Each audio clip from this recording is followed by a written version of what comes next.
perfectly middle-aged. The sheriff calls us outlaws.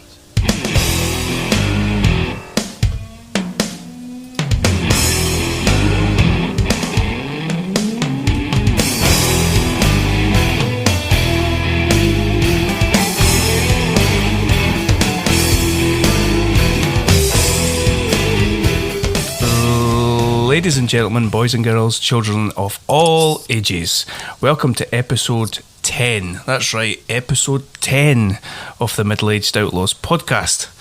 I am Ross, and here with Adam as always, and we are a champion at the bit to talk about today's subject, aren't we, Adam? I can't wait. I mean, it's maybe more fun to talk about something that you just thought wasn't good. You know, how much fun can you have actually just praising something? So, yeah. We're just going to let the hate fill our bodies like the rock is electrifying. We are hate-ish. So today we've talked about our top 5 WrestleManias of the 80s and the 90s, which was episode 8. We've talked about our top 5 WrestleManias of the 2000s and the 2010s, which was last episode 9. And this was all building up to the granddaddy of them all, WrestleMania 37, which went down this weekend. For full disclosure, neither of us are weekly viewers of Raw and SmackDown. We might know what's going on every now and again. I've got a son who is quite into things, so I'll catch things that are on. Adam, you don't really watch week by week, do you? No, I watch pretty much every pay-per-view with having the network and things like that. And I did, rather than when we were watching some of the old events and you're maybe skipping through some things and all that, I thought if I watch every bit of this, and they are still quite good at the summary packages in terms of showing you what's happening and things like that. So I didn't skip any of that, watched the full event just to try and make sure I had at least a vague idea of what the storyline was that was going on. So you'll be just as informed as somebody who stuck on WrestleMania for a laugh. Okay.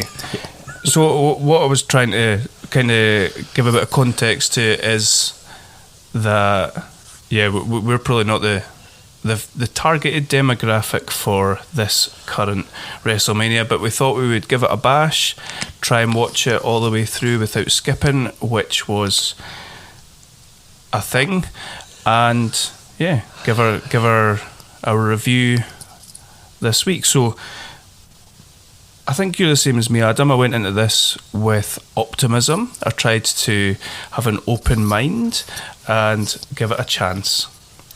And I feel like on night one that continued throughout until certain points, and we'll get to night 2. I think I definitely tried. I think you were maybe more optimistic than I was. I just kept looking at the card and thinking, but by the time I actually came to watch it, which was, night 1, I was watching on Sunday afternoon, I think it was, just because, being a middle-aged outlaw, I'm not awake at the kind of time of night that it's actually on, but that was my viewing time, and by the time I actually put it on, I thought, come on, this might be good. Give it a chance. Yeah.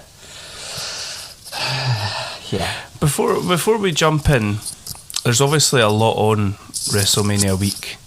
You and I were texting back and forward, and we'd been watching a little bit of the NXT, what was it called, Stand and Deliver? Yes. And they also had 2 nights to themselves. By the way, there's got to be a lot of swearing in this episode, so if anybody actually listens to this and is put off by that sort of thing, switch off now. Those greedy bastards, WWE, they took 2 nights during the week, 2 nights at the weekend. But some of the stuff in the NXT 2-night event was fairly good, actually. Yeah, it was. I watched them. I watched a lot of the matches. I haven't actually sat and watched the full card through. I watched most of night 2 in the end. I watched some matches from night 1. And there was some really good stuff on there actually, and it's kind of, I used to watch all the takeover events when they came out, and I think you kind of expect now the quality in ring and some of the logical storytelling to be a little bit better from my point of view than what you get on the main shows. But I think there's always an expectation that, you know, WrestleMania dwarfs everything, and it will deliver on the day. But I was impressed by TakeOver. Yeah, me too. Although I did find that Adam Cole Kyle O'Reilly match maybe outstayed its welcome by a good 15 to 20 minutes, but nevertheless it was pretty good. Yep. Okay, WrestleMania 37, sponsored by Snickers.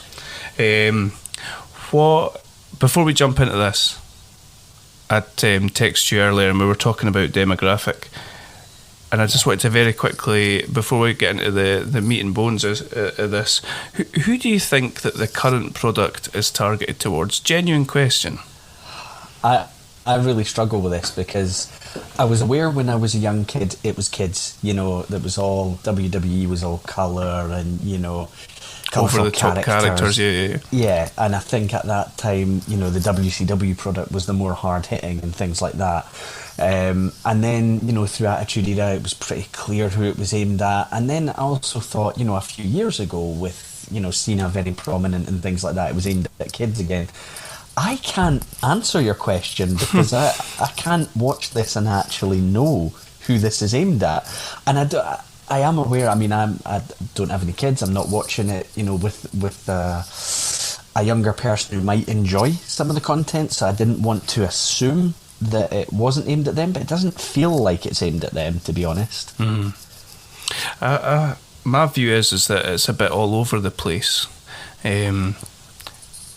Let's take the Fiend stuff for example. I can see that appealing to like younger teens. I can't see it appealing to very young children because it'll probably scare the shit out of them. Yeah. Look, mummy, there's a man on fire. Then like the Roman Reigns stuff would appeal probably to people like us, I would imagine. Yeah. It's kind of old school type stuff. Stuff like Cesaro, Seth Rollins would appeal to people like us. Yep, of our age. A lot of the women's stuff, like, this is difficult because I'll probably trip over my words here, but a lot of the women's stuff doesn't really appeal to me. Some of the women's stuff does, like the main event on night 1 I thought was really good. But they're really good wrestlers, and they put on a really good match, but a lot of the backstory stuff is just like nonsense to me. Yeah, I quite liked what I saw of the Bayley and Sasha Banks storyline that ran through a chunk of the year, and I almost felt like I didn't know whether they missed a trick, although you can't run a storyline all year, and I get that. Maybe it kind of felt to me like that should have maybe culminated at Mania, but as you say, actually I thought the main event from night 1 was very good, as you know, the in-ring match I thought was very good. So I can't say I find it all that interesting, but it would depend on what the story was, because you know, I got invested in Banks and Bayley, so if it's something that can grab me, then it will. It's really all about the storytelling. Absolutely, and we've spoke about that before. Most of the time when we're praising something from, regardless of the era, it's the storyline that goes with it that makes the big difference, that draws you in, that makes you interested in watching the match. We talked about Hogan Warrior being essentially a really crap wrestling match, but it was electrifying. Yeah, absolutely. Because everything that went with it. Yeah. And then you've got Strowman screaming that he's beating the shit out of somebody for everybody that's ever been called stupid, which is it's his own form of irony. I didn't know if I just wasn't getting that and it just kind of went over my head, but it did seem an odd that whole angle around that match, and we'll get to it, that just seemed strange to me. No, a lot of shite. Yeah. Okay, let's go. Night 1. Shall we jump in? Yeah, let's do this. Okay, we got Michael Cole in a poncho to start us off, which was good. Yep. Samoa Joe doing his best effort to keep us jovial. How could you not with Samoa Joe smiling at you? Yeah, I actually I tried to stay awake just for the start of night 1 on Saturday, and then when I put the network on, it said, and we've got a rain delay, and I thought, no, I'm going to bed. That's me out. That's it done. Oh well, I tried. Like, so we got like the kind of welcome back to the fans from Vince, and we had what appeared to be Roman standing as a member of the McMahon family, which I quite liked. Yeah. And someone sang America Beautiful, and Otis appeared to be rocking back and forward in quite a strange way, which was intriguing. Yeah. Yeah, and Vince was like horrendously caked in makeup, which looked really weird. It's weird seeing him on telly now, right? It is, yeah. I think there's a point at which as well you need to start accepting the kind of age you are. I don't know if he's still trying to come across as somebody who's, 40-year-old or something like that. But yeah, I get why he probably genuinely wanted to address a live audience, given everything that's gone on in the last year or so. That was appropriate, I think. Yeah. I always do find these moments a little bit odd, because I don't know whether are they breaking kayfabe, are they not? I mean, it's some of the positioning of where people are standing and facial expressions, and I'm maybe looking for something that you shouldn't, because maybe it's not supposed to be there. I just find it a little hard to read whether he's just told them out, right, you're your genuine person, come out, we're going to address the crowd, and then as soon as you're back, you're back in character. Imagine the Fiend was standing there for America Beautiful. Yeah, that'd be pretty strange. Standing looking all burnt. Maybe it was during America Beautiful that it all fell off him, all this marshmallow stuff that was on him. Anyway, we eventually got to, I think we got Titus and Hulk to kind of give us a horrendous intro. Yeah. Titus, we can't hear what you're saying.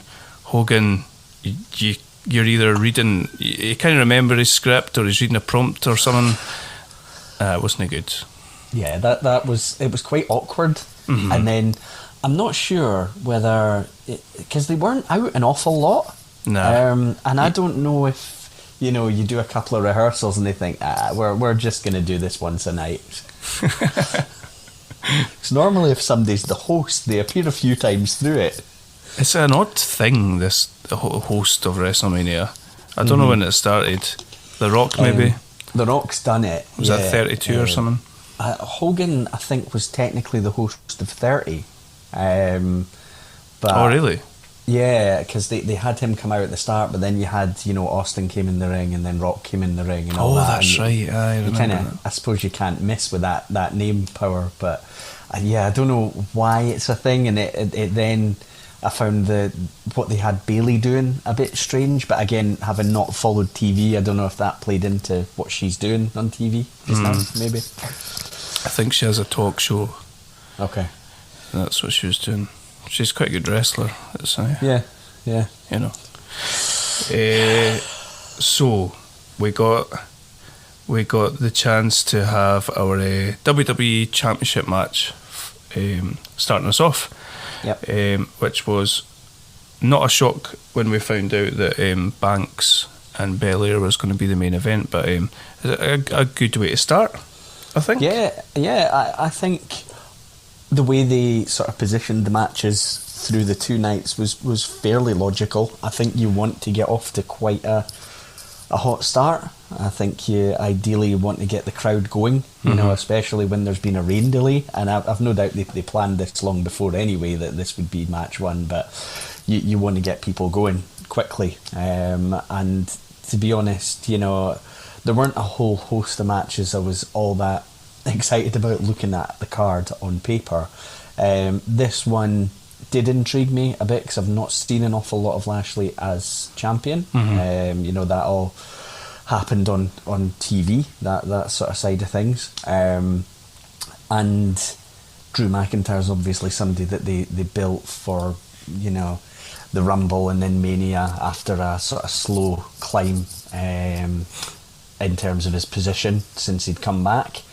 And I kind of looked at it as they could go either way here, and it'd probably be at least a match that'll keep me engaged, which it did, to be fair. This is one of the ones I don't have too many negative comments about for the match.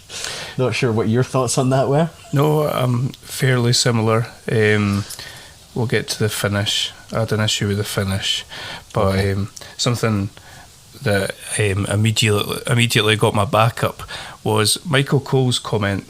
Oh, sorry, hold on. I love the way that they present Lashley. I feel like he's presented as what he should be. Just this absolute dominant, powerful champion. I think he looks excellent. Yep. MVP with him, it's a great presentation. I think finally they've done the right thing with him. Yep. Sorry, go on. Yeah, I'd agree with that. And again, not seeing a lot of him on TV, they've clearly, you know, positioned him strong. You know, this isn't a sort of sneaky champion of any kind. They've positioned him as dominant and very difficult to beat, and almost in the. I don't want to give too many Lesnar comparisons because from what I've seen of Lashley, he's a bit more of a rounded worker actually than Lesnar is these days anyway. I think he can do a bit more, and I think, you know, you're basically putting him up against one of the guys who walked away from last year's Mania as the top guy. So I thought that was quite good positioning, really. Yeah, no, agreed. So Michael Cole says, just remember in the back of your head that Drew has essentially been champion since last WrestleMania, with the exception of dropping it to Randy Orton for a month or a few weeks. Yeah. And he obviously dropped it to The Miz pay-per-view ago, maybe. Yeah. Michael Cole says that Bobby Lashley has been as dominant as any champion in memory. I don't think I picked up on that one, but that's quite a comment.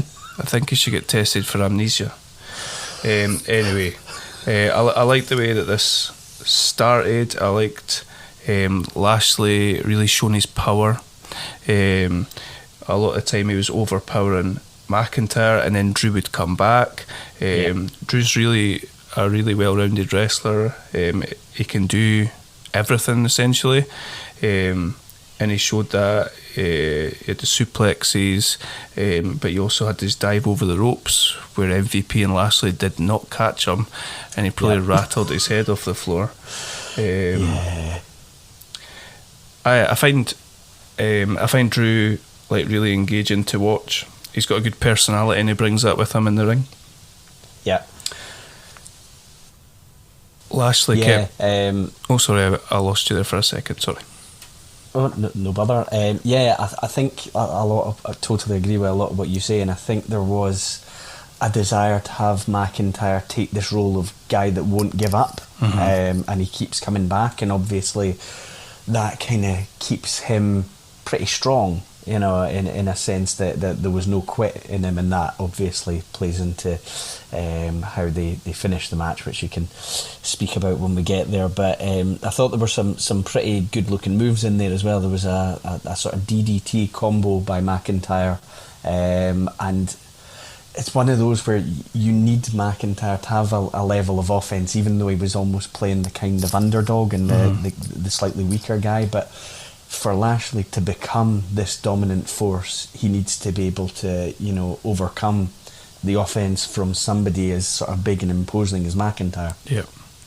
And the thing that, like, just going back to him being all-rounded, he's got a really good submission game as well. And we saw that a few times as well, which I liked. And it's something that I always felt that CM Punk did well, and Daniel Bryan does it as well. He'll just throw out these random complex looking submissions that you genuinely believe could finish a match. Yeah. There was a time that Drew locked in a Kimura and it looked a bit like Lashley was actually really close to tapping, and they made me believe, which is quite a feat. Yeah. So yeah, when we get to the finish, I don't know. So what happened was Drew gets up and he signals he's going to hit the Claymore. MVP shouts at him, "Look out for that car!" Like, did he shout at him? Yeah, I think so. Did you think he was supposed to be behind him and pull his leg or something? I'm not sure. It didn't seem like the most logical thing. It's raining. It did maybe seem like I've missed my spot. I need to do something. So he runs and he stops, and he runs again, and Lashley ducks, and Drew kind of is like, okay, so I'll throw myself to the floor. Yeah. And Bobby gets him in the Hurtlock, and I think from there, I think I've got this right sequence of events. Drew is in the Hurtlock, goes over to the corner, and he does the old Bret Hart to Roddy Piper thing where he kicks up off the turnbuckle and tries to land on him to get the pin, but Lashley holds on to the Hurtlock, and Drew goes out. Yeah, that's a nice sequence. Yeah, and there's a couple of things. It's pretty clear to me that they're trying to protect Drew as well. You know, they're putting over Lashley, but there was no Claymore hit, so he didn't actually have to recover from a Claymore. And also the fact that McIntyre didn't quit, he passed out. That was the way they painted the story. So there was obviously a desire to keep McIntyre strong, but still, you know, putting Lashley over. It's the kind of thing I'm a little bit in two minds about whether maybe I would have preferred him to hit a Claymore and for Lashley to kick out of that. If you're crowning him the guy and it's at Mania, but the other side of it is kind of that, you know, it's their first big match between the two of them individually, so maybe that's to come. To me, sorry to interrupt, like that, the whole thing of like, here's 5 of my finishers, I'm going to kick out of 3 of them, and all that sort of stuff. I feel like you get that so often that it was actually quite refreshing to see that. Yeah, as I say, I didn't disagree with it, and I think there's always then the threat of, you know, next time, because clearly there is going to be a next time. Maybe they can play the storyline of McIntyre telling them, I didn't hit a Claymore, I would have without the distraction, and you would have gone out, you know. So yeah, they've kind of got that angle to lean on for the whatever the upcoming matches are. So I was shocked by this. I genuinely like kind of thinking about it, the fact that Drew's held the title essentially the whole year. He was getting a huge pop at Rumble 2020. And that was kind of like the start of things. He didn't get the chance to get Mania 36, and he didn't really get that crowning moment. Yeah, I expected the belt. I genuinely thought that they were putting the belt on Lashley to give it back to McIntyre, so he got that pop. So this shocked me, but I was pleasantly surprised. I think Lashley wears the belt well. I think it makes sense to go with him. Yeah, I agree. I think it is kind of a shame for McIntyre because his moment came without a crowd, but I'm pretty sure they'll have him on top at some point again in the future. I don't think he's done. Sure. Aye. And I think it was important for the character they want Lashley to be, and that they're now positioning him as, that he wasn't a kind of a champion that just drops the belt really quickly. I think if he's going to be the dominant guy, they have to allow him to be that for a little while. Yeah, totally agree. Good job, WWE. Yep. Whoever books Raw, would they say a broken clock's right twice a day? Yeah. So well done. That you booked that incredibly well. So from there, we go from the highest of highs to the lowest of the lows. Yeah. We had the women's tag team turmoil match, which would give us the number one contender to Shayna Baszler and Nia Jax on night 2. Lucky us, we get 2. Whoever wins this, we get to see them twice, which is a treat. Yeah. We started out with Lana and Naomi with some incredibly bouncing music. Versus Carmella and Billie Kay. Billie Kay was in a successful tag team. They split her up from her tag team partner, and she's now in a tag team with Carmella. Yeah. I don't get that one because I remember seeing, was it Mania before, wasn't it? It was at 35 that I think the women's tag titles were a new thing, and right. the Iconics, was that it? Iconics, yeah. Peyton Royce. Yeah, they won it against Banks and Bailey. They won the titles. And now, I assume they split them up because they were going to push one of them as a single, but I'm not aware of that having happened at all. God knows. Let's fly through this. This was really bad. Yeah, I said to you, I think in a message, that this was the match that I just couldn't concentrate on because I just didn't care. And that might sound brutal, but fair. Yeah, I just didn't care. I felt that there was in this whole match, I felt that Carmella is quite a good wrestler, and she looked like better than the rest, and I felt that like Natalia's quite okay as well. So let's run through this. We had Lana and Naomi starting off against Carmella and Billie Kay. Carmella and Billie Kay won that one to face the Riot Squad, who I think were dressed as the Joker and Harley Quinn, which was odd. The Riot Squad won that. They then fought Mandy Rose and Dana Brooke, and Mandy fell on her arse. Yep. And who won that one? Oh, the Riot Squad won that one. They fought Natalya and ain't nobody meaner than Tamina Snuka. Yeah. And they won. Tamina and Natalya won after Natalya went to put on the sharpshooter, and I was like, do you know what? It's time for your WrestleMania moment, Tamina. And tagged her in, and she hit the Snuka splash. Yep. And that was it. Yeah, and I think I kind of agree with you.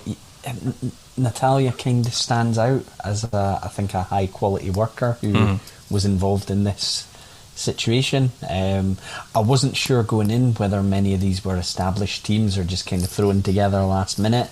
I'm sure, like the Riot Squad, I know had been in matches together before. I did wonder it just felt a little bit of a convoluted way to try and get a lot of people on the card, that they maybe didn't have a lot else for them to do, which is poor. Yeah, and it's not the performers' faults, No, you're right. Yeah. So yeah, we get Natalya and Tamina versus Shayna Baszler and Nia Jax on night 2, which we will get to in due course. Yeah. After that, we had a really weird trailer for WWE YouTube channel involving the 24/7 Championship, Old Spice, someone called Joe Average, Drew Gulak, Akira Tozawa appears to be a ninja now, and R-Truth, obviously. Yeah. This was really weird. I have no idea what it was about, but clearly these are like the Gimp Squad that are chasing after the 24/7 title, which I had no idea was a thing still. Yeah, I didn't know what was going on. I watched and thought, I'm not really sure what I'm looking at, but it was one of those where I thought maybe this will all be explained later or something. It was weird. There was a reference to like some what's that aftershave in Anchorman called? Sex Panther. Yeah, I think that's it. There's like a weird reference to something like that as well. Who knows what was going on there? Yeah. Next, we got a good match. Probably the one match that you and I were probably looking forward to the most. Across the 2 nights. I think that's fair. Yeah, I've always been a Cesaro fan and felt that he needed the chance to shine. And Seth Rollins, is a very, very good worker, and you just kind of rely on him putting on a good match, and adding Cesaro into that mix. I noticed that the announcers actually mentioned it was the first time Cesaro had a singles match at WrestleMania. Aye. Which I think says a lot for the way he's been booked. It's crazy. Given what he can do, yeah. Yeah. So I liked in the package before this, I like this kind of cackling over the top heel that Seth Rollins. I like this better than the kind of CM Punk rip-off thing he was doing before. Yeah. I like that, like the party political video thing that they put together, and at the end he's doing the voiceover about this is nothing to do with Seth Rollins and paid for by friends and all that. That was good. That was quite funny. So this was just high quality wrestling that is appreciated. Don't know if you want to talk through some of the kind of highlights of it. Like you've got at the start of the match Cesaro with the sort of fast aggressive start, going through quite a lot of not so much his signature moves but just quite a high volume of moves early on, and I thought you then went into a stage of pretty good old fashioned psychology. Rollins seems embarrassed about the idea that he was in that swing, the Cesaro swing. And he's trying to focus on the arm of Cesaro, logic telling you that he won't be able to perform the swing. If you take out one of his arms, he's not going to be able to do it. Yeah. And I like old school things like that, just logical things, and even just taking the swing element out of it, the focus on a body part, try and take one element of the offense away because it makes sense. That was similar. We spoke about WrestleMania 17 on the last podcast, and we talked about this was Jericho Regal opening match, where Regal was working away on the shoulder of Jericho to take away that to take away the walls of Jericho, and this was similar. And like you say, it's logical. It makes sense. Yeah, it's a story. Yeah. So there was a point where after a bit of work on the arm by Rollins, that Cesaro ends up going for the swing, and he can't really go through the motion of doing it because his arm's hurt, and then he transitions into a sharpshooter, which again, logical. You've got somebody in that kind of position, right? What else can I do if I'm not going to be able to perform this swing? Okay, I'll try to go into one of my other moves. There's a really good looking, I don't know what to describe it as, a corkscrew splash by Rollins on Cesaro. That was amazing. Was that when he did the 360? Yeah. How good was this? So cool. It just looked brilliant. It's like a frog splash. Like he did a frog splash, but he spun in mid-air. So, cracking. It was great. I then started to get a little bit annoyed by the commentators, though not to the extent that it ruined the match for me. But this seemed to be a theme through so many of the matches, that after just a few moves, and they haven't even done any of their signature moves, the commentators start questioning whether the wrestler's going to be really frustrated that he's not been able to put him away yet.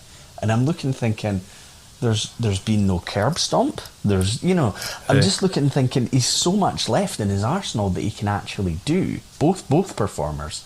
And they're just doing this thing of saying, he must be so frustrated he's not been able to put him away yet. And I'm thinking, what? I didn't pick up on that at all. That's funny. Did you not? It really annoyed me. And there's definitely, I've got it in my notes for more than one match, so it must have been a thing that just kept going into my mind. The thing that Cole, to me, kept harping on about was the embarrassment of being in the swing. And like this was his thing that he was sticking to and speaking about the whole time. I do have a little worry in my mind, and I've kind of thought this with Cesaro a few times. This swing being almost a pantomime style move, but it seems to be such a focus, but the crowd still are into it, so it's fine. I just worry the future of it is that what Cesaro is in some people's eyes? Is that the new stink face? Yeah, and he's got so much more about him. Absolutely. There's a moment, I remember him doing this at some points over the years in the past, where there's a pedigree used by Seth Rollins as well. I think he maybe started adding it to his arsenal when he was kind of aligned with Triple H. Yep. And he brings that out now and then. So it's a pedigree for a near fall. And then you get the swing for real. He's able to execute it. I think I never know how they quite judge it, because I didn't count the same number of revolutions as the announcers did, but obviously it was important for him to get to 23. Yeah. The fans were just like away up at 46 or something like that. They're getting hyper excited. So yeah, he went through that, and then went. Is it the neutralizer? Is that his finisher move? Yeah, apparently to me that was a styles clash. I'd never seen him doing this before, but they seemed to be thinking that this was his finishing move. So yeah. I thought it was a really good match. I thought two very smooth, very believable performers working well together. A good match. I thoroughly enjoyed it. I just really hope they kind of use it as a building block for Cesaro, and it's not doesn't just disappear again. I wouldn't mind. I would thoroughly enjoy to see them going again. I think they've got a lot more, and stick them in a gimmick match as well. If you stick a ladder in there or something like that, that'd be interesting as well. Cesaro did this total crazy move where he had Rollins on his shoulders and started spinning round and round. He was putting his hands on his hips. Michael Cole told us he calls this the UFO because he's not using hands. What? That doesn't make sense. You fucking idiot. Yeah, and that's all just come flooding back to me. Sorry, go. Do you see Rollins as, like, I know he's not in the picture, but he is a main event level guy, and like, just in my eyes, if he was ever in the main event, you wouldn't be surprised to see him there. So my hope is I think a decent program, say a 3-match set between these two, will elevate Cesaro to be seen at that kind of level. Yeah. I agree. Get Rollins a win back through some sort of nefarious cheating way, and then have the rubber match and have Cesaro narrowly win it, and elevate him. Yeah. That's not what they'll do. Probably not. Nah. Top marks to Seth Rollins and Cesaro. Yeah, thoroughly enjoyed it. Our next match was the Tag Team Championship between The New Day and Shawn Michaels and Kevin Nash. It did really have that feel about it. I just without having yet got to all the contents of the match, it did just feel like they were wearing the masks of them. This is your job, AJ Styles. You're going to take a beating in the ring for ages because it's all about getting the tag, and then we get to see Omos, and that's what everyone's waiting for. It was funny, the parallels just right there, not very well disguised. It paid off though. It worked. Yeah. I thought it was odd. It was an odd, it made sense, right? But the New Day are these unicorn riding, rainbow spewing, hyper faces, and yet the way that they went about this match was really heel-like. Yeah. It didn't really make sense. It made sense, it made logic that that's what they would do, but from a face versus heel point of view, it didn't really make very much sense. Yeah, I mean, it was kind of a return to old school tag wrestling, and that is what the heel team would have been doing. You isolate one guy, you cut the ring in half, you're right in what you say, it's logical. If you're in that match, you're thinking, right, we don't want that massive guy coming in, so let's just try and keep AJ Styles over here, although a little bit working it like that. It's almost a little bit dismissive of AJ Styles' Aye. skill set, Aye. because you don't know what you've got in Almost, but in AJ Styles you've got a guy that's been one of the top overall performers in the company for 5 years, something like that. Like the Shawn Michaels comparison isn't wild. No, he's a great worker, and I think I'm not sure, how long they're going to play out the Almost story before I assume he'll turn on him, one way or the other, and then there'll be matches between them, and it's probably a good guy to have in the ring with your new big monster to build him up and get him some confidence in the ring and things like that, because I get the impression from what I've seen anyway, AJ Styles can work with anyone. Well, he had a great Mania match with Shane McMahon. Yeah. Michael Cole says that the New Day, this guy's been drinking a big bottle of Hyperbole before this WrestleMania. Cole says that the New Day may be the greatest tag team of all time. Yeah. I'd like to see the Legion of Doom versus the New Day. Yeah, I don't know. I never took the New Day all that seriously, and I know that there is a lot of their side that's supposed to be comedy and all their catchphrases and stuff like that. But I do remember back just a few years ago thinking the Usos were a genuinely very good tag team that could have existed in other eras and stuff like that, and. The New Day, no, just never would have thought that of them. No, like I enjoyed Kofi Mania, and I actually quite liked him as champion. Yeah, but then look how they threw him to Brock, and then you're supposed to take them completely. Anyway. Yeah. So we had the New Day basically cutting off the ring. I did quite like Xavier Woods saying we're effectively cutting the ring in half. That's quite funny. So we're isolating AJ Styles to build up the tension before we finally see Omos in his Saturday Night gear get in the ring and just fucking destroy them, basically. Yeah, I don't know if I realised, because again, not watching the TV shows and things like that, I don't know if I appreciated how big he actually is. I mean, remember, those three guys he's fighting are smaller guys, but he is, you're right though, he's ginormous. I don't know what height he is actually, but he's bloody massive.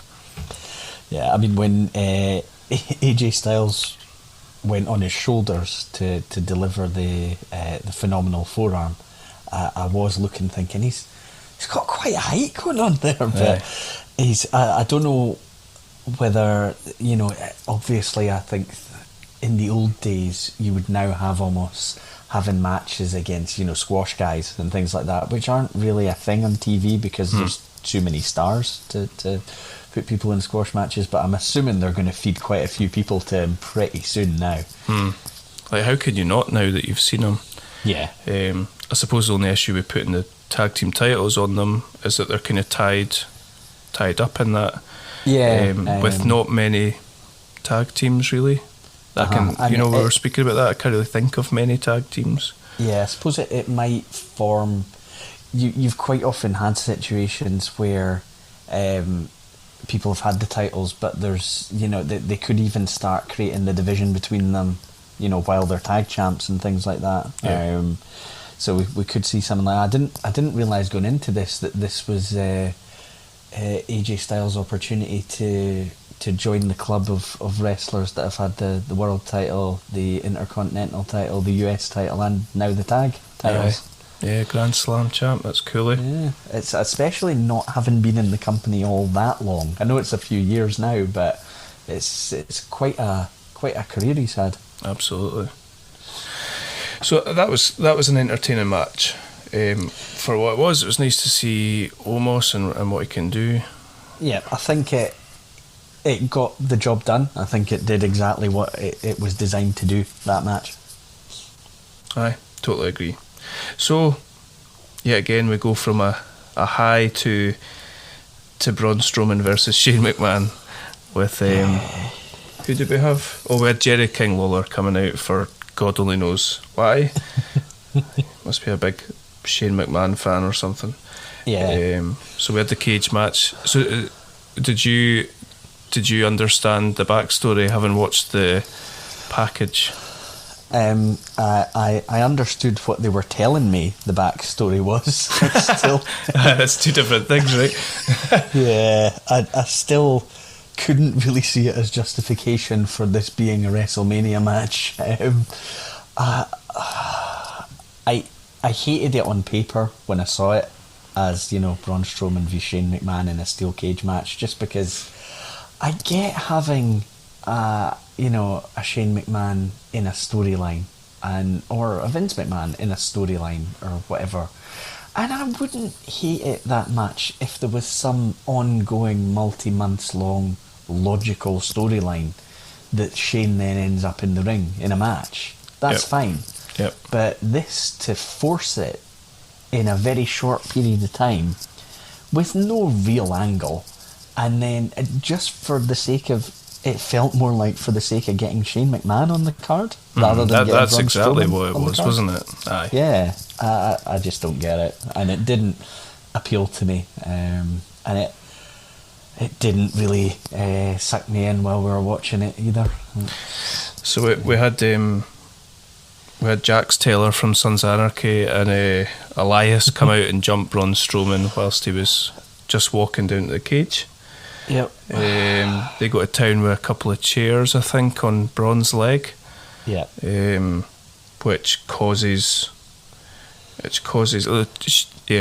Braun to kind of fall over, and gives him as an excuse as to why he's not overpowering this 50-year-old man that's about 10 inches shorter than him. Yeah. Shane does a random coast to coast, like with not. This is a problem. They just kind of throw things out. Like, this didn't make any sense. There was no build up to this. There'd been no back and forward or anything like that. He just climbed the cage and jumped across climbed the ropes, jumped across the ring to like give him the equivalent of a kick to the face, sort of thing. Yeah. Fucking nonsense. Yeah. There was a couple of nice little spots. Braun bounced off the cage and knocked Jax Taylor and Elias off the cage, and obviously when Shane was climbing down and Braun pulled the cage apart, a unique little spot. It worked. It was quite good. I quite liked the, you know, wave and then the catch of the hand and then the tail, but I almost feel more annoyed that unique element was wasted in this match, because they could have done that in a third match, a rubber match between two performers who had real animosity between them for some logical reason. That would work with Seth and Cesaro. Yeah, I imagine that's when that had been done. That would have been great. Yeah. It annoyed me more that it happened here because it's just so throwaway, you know. Yeah. So Braun wins, he power slams him and wins, and he screams that this is for anybody that's ever been called stupid. Fuck me. Yeah. This is the kind of thing. See, when we're talking before about who's this aimed at, who's the target demographic, and how it used to be kids. So I'm taking from this that, you know, if a kid ever calls another kid stupid, gonna have to build a cage, and it's shit's gonna go down. I'm going on record. If your child idolises a giant man who makes train noises and beats people up because they call them stupid, your child is stupid. They're fucking stupid. After that, we got the Hall of Fame 2020, which was nice. We had Scott Hall looking slightly dodgy. The NWO X-Pac looked elated. Was that? Yeah, he did. He looked pretty good, actually. He looked healthy, I thought, X-Pac. Yeah. With the Bella twins in this class as well, did we?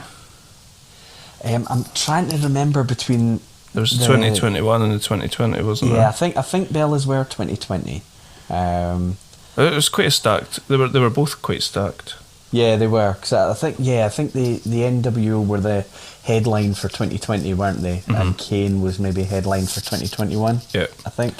I think Batista was supposed to be in this one as well, but they'd moved him. They're going to do it next year or something like that. I don't know if he's filming a movie or something. Yeah, I think they didn't know for sure whether there was going to be an audience as well, and it was felt like Batista, I assume, with the sort of mainstream appeal now, they wanted to maximise that, I think. So don't know how that would have made everyone in the, actually being inducted. And there was a crowd there in the end anyway. And I think they probably did the right thing not doing it last year, to be fair. I think that was probably the right move, given they were doing it from the Performance Centre and no crowd at all. Yeah, agreed.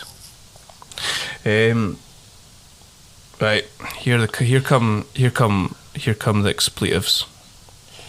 Because now we've got Miz and Morrison, we've got people dressed as the Easter Bunny bouncing down the ring. We've got Miz and Morrison coming down to some pish karaoke song that they were half lip syncing, half rapping to. Then we've got a genuine wrestler come out. Damian Priest was not digging the electric purple trousers, but apart from that, looked alright. And then we had Bad Bunny come out in one of Edge's old cast-off jackets from his Brood days on nice. A fucking lorry. Have you ever seen anybody less imposing riding a lorry? When Michael J. Fox was doing handstands on the top of that school bus, he was more imposing as a werewolf. It was quite an intro for a non-wrestler. But yeah, I have to say a few things about this whole match and this whole setup. I have no issue with celebrities being brought in to do certain things at WrestleManias. That's fine. It's ever since the first WrestleMania, there's been celebrities there. Yep. In all sorts of functions. Ring announcer, even referees. Whatever function. And I've seen and heard a lot said about, he actually did okay, Bad Bunny, in this match. It's not really the point. I am relieved this was a tag match because, it was originally billed as, was it just Bad Bunny v The Miz? Yeah. Which I don't know what that would have looked like, but the fact that he was able to execute a few moves and things like that, that's fine. He got through it without embarrassing himself or hurting someone or anything like that.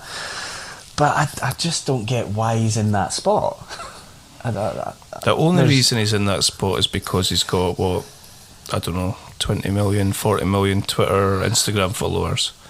Yeah. And I'm just imagining being one of the people, either their match was moved to Friday SmackDown off Mania, or someone that didn't feature at all and has worked, every house show, worked every TV, probably in a middling spot, and then just didn't get the call for Mania. It must be infuriating. Aleister Black's been not seen on anything for... When Aleister Black got a call up from NXT, I think I said to you at the time, he'll main event WrestleMania in a couple of years.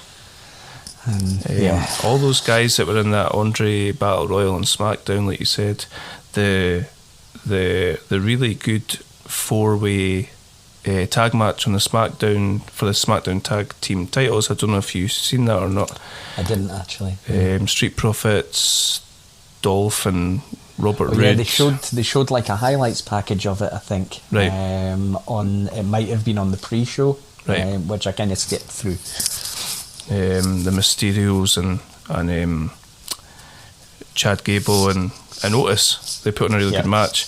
Like, these people have been put aside, and I get it, you're trying to appeal to as many people as possible, all that, but like you say, all the acclaim for Bad Bunny, like, he was really good. It's like the acclaim is because people are shocked at how good he was because he's not a wrestler. But there's so many wrestlers that could have been in that spot that could have put on a really good performance. Like, it doesn't, to me, it's completely disproportionate. Yeah. But Sorry. I wouldn't have had as big an issue if he'd been, in somebody's corner or something like that. That's fine. And surely you still get the eyeballs. You still advertise it as this is a thing. And I don't know if part of it, maybe he really wanted to do this. Maybe he wanted to be in the ring, and they've kind of bowed to that. I don't know. I think the whole thing is he's like a huge fan, and he's always been really respectful. And I think I read the other day that he like shows like SmackDown clips on his tour and stuff like that. He seems to be a massive big fan, and he's supposed to be training really hard at Performance Centre and all that. Fine, like you and I are massive big fans. Admittedly, we don't have that many Instagram followers, but not quite. If we did, I'd like to think that I would be able to say, do you know what, I don't think that I'll do this, but I will be a guest referee in a match between The Miz and Damien Priest, or I can perform the song when it comes out or something. You know what I mean? Yeah. It's fucking shite. The whole angle's shite. All this pish about painting on his Bugatti. Like, who gives a shit about a millionaire's Bugatti getting painted on by these two jokers? Yeah. John Morrison is an amazing wrestler. The best thing he got to do in this match was help Bad Bunny give him a Canadian destroyer, and he did an absolutely epic spinneroonie. Yeah, I did. As I was watching it, I was thinking that move on the outside, that's like 99% of that has been performed by Morrison. The other guy, yeah, and it was pretty obvious watching it, and it looked great, but it doesn't happen if the guy taking the move isn't a very skilled wrestler. Exactly. Like, an impressive thing is Pat McAfee fighting Adam Cole, and Pat McAfee being the one that takes the Canadian destroyer from Adam Cole, and he does all the work. Yeah. I was also a bit annoyed I haven't seen a lot of Damien Priest, who is apparently very good, but you only saw so much of him in this, and he gets the hot tag, and he goes on the offense and all that, but he's only been able to work a few minutes of this match, because so much of it was having to get the Bad Bunny stuff in. Yeah, he had a really good, I think he did he I don't know, you probably don't know, I think he debuted at the Rumble though. Yes. If he did, he made a big impression at the Rumble. Yeah, he did. Yeah, and it's obviously not been wasted because he's had TV time because of Bad Bunny, but he probably looked at it as a bit like his henchman sort of thing. Yeah. We've probably wasted enough time in this. This was shit, and it should not have been on WrestleMania. Is that fair? Yep, agreed. Cool. Now I think we got a little video on night 2 that said, "You've tried your hardest with us. Now it's time for you to fuck off on tour." Yeah. Triple H. I bet Triple H loves listening to Bad Bunny. Yeah, he came out looking a bit, badass biker as well, Triple H, and that was quite strange, but maybe that's it, and I kind of hope I just don't ever need to see Bad Bunny in the ring again. You're gonna look him up on YouTube? Absolutely. I mean, I'm sure it's my jam. That, yep. Maybe look up some of his indie work. So we got to the main event, which had also had a really shit backstory. I think, did Bianca win the Rumble? She did. Yeah, she won the Rumble, and then there was this, I don't know, I think they were maybe trying to keep both babyface to some extent, and it was the sort of the character that Banks plays, which is, the boss character, who is quite arrogant for a babyface and all that, and then trying to hold down, almost pat on the head, you've done well, but it felt quite forced. Aye. And I think Banks, like you say, a natural tendency is a heel, arrogant heel, but through that Bayley feud, she was playing the babyface, and that worked because Bayley played a really good heel, and is really charismatic.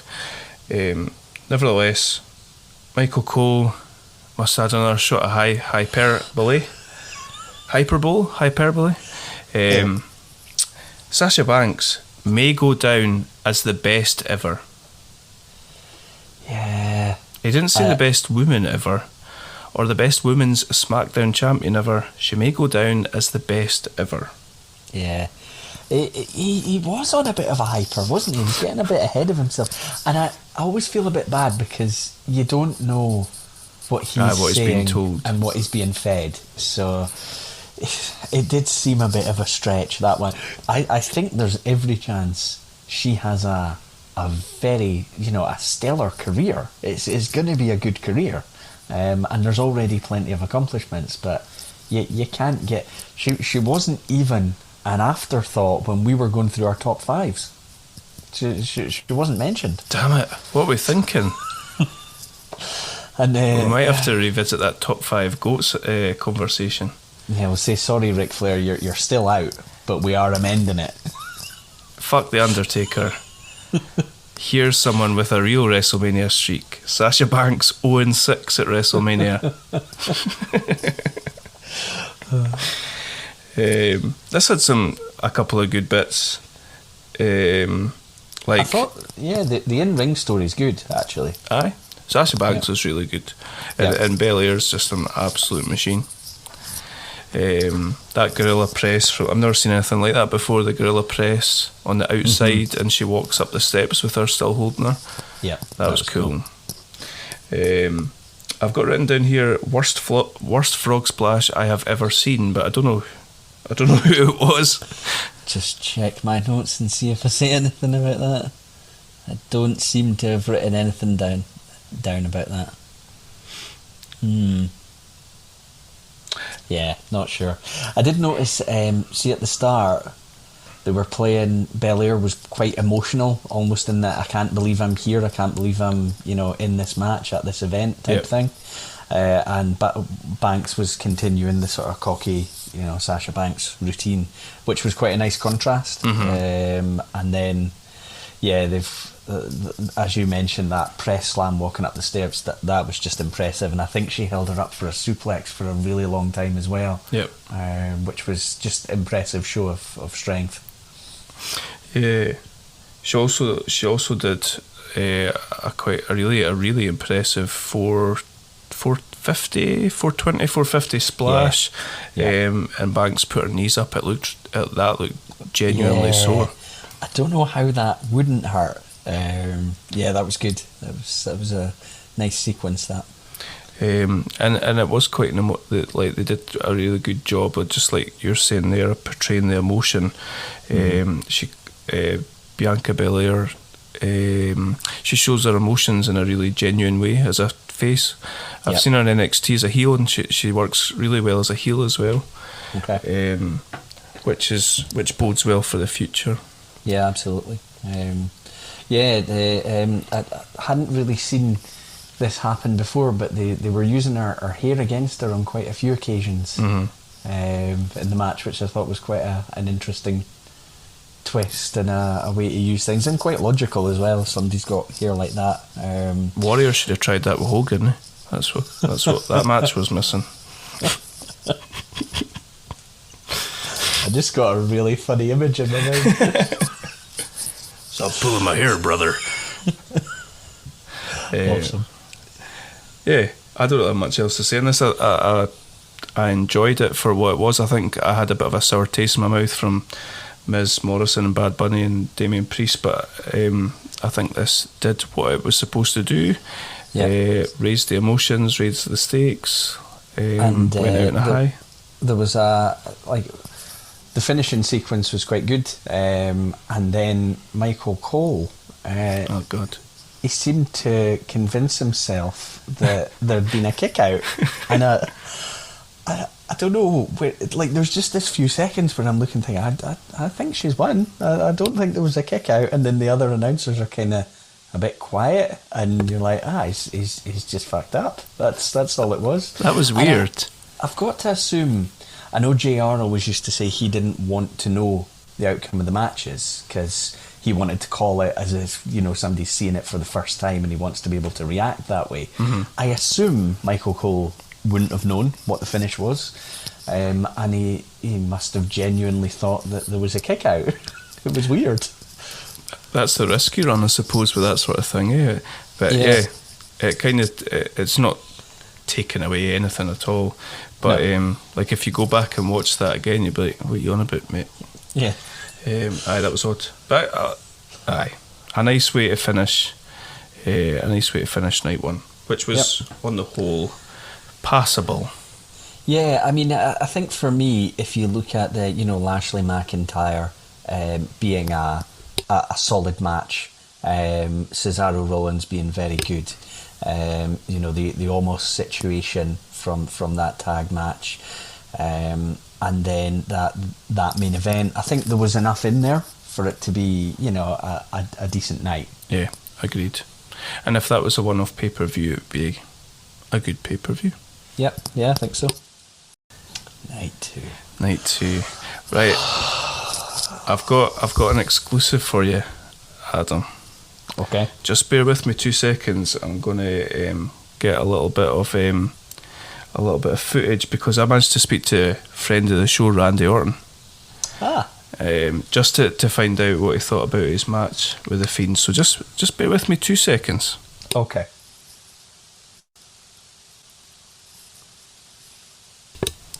Randy, thanks for joining us on the Middle-Aged Outlaws podcast. Really appreciate it. I know you're a busy man.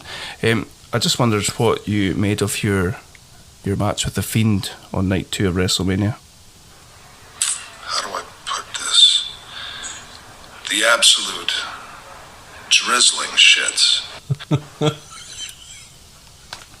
So that was Randy. Thanks, Randy. Nice of him to stop by. Yep. Talk to me.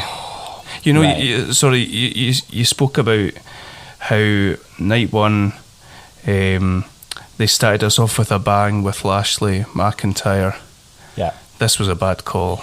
Yeah, so I had my fear about this match going in, because I don't like kind of where they've gone with the Fiend character. I don't. It's almost like they've boxed themselves into a bit of a storyline corner, and there isn't anywhere logical, even before this match, to go with it. I was a big fan of Bray Wyatt when he was kind of playing the cult leader type, and you know, a little bit of the sort of Max Cady from Cape Fear type character, which I got quite into. And then I really liked the Fiend when it debuted, but I think there's always been this fear of, well, where do you go? What's next? And the Alexa Bliss stuff playing in, and it just, you know, even in the montage before it that I watched, I was thinking, this is weird. I don't know what this is meant to be. I don't know what's going on. And the worst bit about it, because not knowing can be fine, but I didn't care, like, at all. I just thought, I've seen Fiend Orton before, I don't care. And I think you mentioned to me earlier that apparently Fiend was supposed to go over. This was all changed quite late in the day for the bizarre reason that nobody will see it coming. What? Classic Pritchard.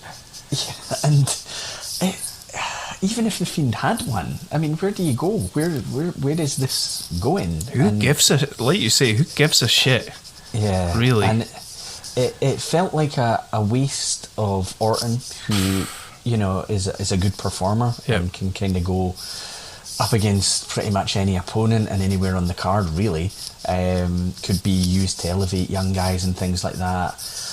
And the Fiend, who, you know, Bray Wyatt, who can, I think, have a lot to offer as a performer and as a character, but this was just nothing and pointless. It may as well not have happened. Agreed. That's exactly what I've got written down. This is a waste of Randy Orton.